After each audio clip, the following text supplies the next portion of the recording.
And here's what was strange yesterday. And a lot of times things get reported with no context, no analysis, no discussion, no mention of the potential ramifications. ESPN yesterday, boom, first one. The Josh Harris Group has submitted a bid for $6 billion for the Washington Commanders. And also characterized it as a bid that meets Daniel Snyder's asking price, which is different than what we had heard the asking price was. We had heard it was 7, now it's 6. It's a fairly significant difference between 7 and 6. Then ESPN, a couple of hours later, reported that Canadian billionaire with lengthy Greek name that I'm going to miss a syllable or two if I try to remember it. I think it's Apostolopoulos, or Apostolopoulos, Apostolopoulos. He's in for $6 billion too. So, okay, not $6.2 billion, $6 billion also. So you got two groups, Chris, bidding $6 billion each. What do you do now? What do you do?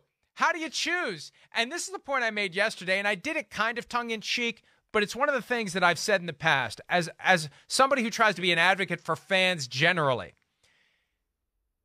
All it takes to be an owner of a team is to be the one who had the money to buy the team. You don't have to know football. You don't have to be a good person. You don't have to be somebody who's going to be a good steward of the organization. You don't have to mean it when you say we're trying to win a Super Bowl every year.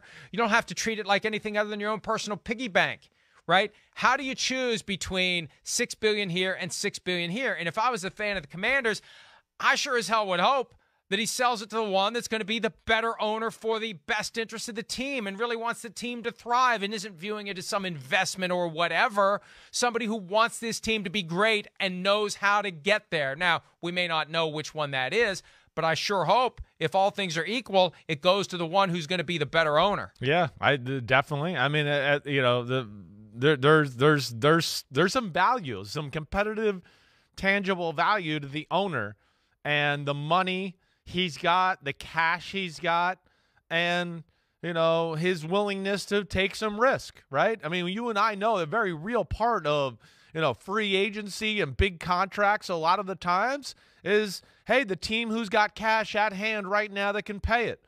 And there's the big-time owners don't have to worry. The Stan Kroenkes of the world, that's why, hey, they signing bonus, sure, signing bonus, whatever, because it's just endless cash. But there's other owners that don't have that. So, yeah, to your point, that should be a very real thing if, all is tied in that department.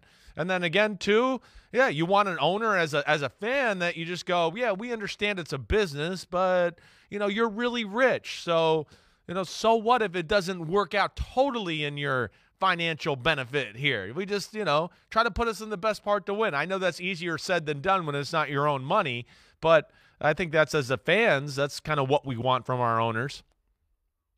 And I really do wonder, and I guess I should put on my reporter hat and go find out, how do you break the tie between two bids of $6 billion? Is that their maximum? Drop dead, that's it, not a penny more bid? Because that's what Josh Harris was willing to do with the Broncos last year. He would have paid $5 if he would have gotten it for $5, but he knew what was going to happen. He bids $5, and the Walton Penner Group comes in at 5-1. I'm not going higher than $5, so I'm not putting $5 on the table. He's put $6 on the table. Apostolopoulos put $6 on the table. And now what happens next? Do we just sit back and wait for Bezos to show up with $7? Is Snyder going to sell to Bezos? I don't think that there's the kind of clarity we need, because one of these two is going to emerge. Is it going to be an auction? Is it going to be a coin flip? What's it going to be? Or is Bezos going to show in and just blow them all away? Hi, I'm Mike Tirico, and thanks for watching. Make sure to hit subscribe for the latest news and highlights from NBC Sports.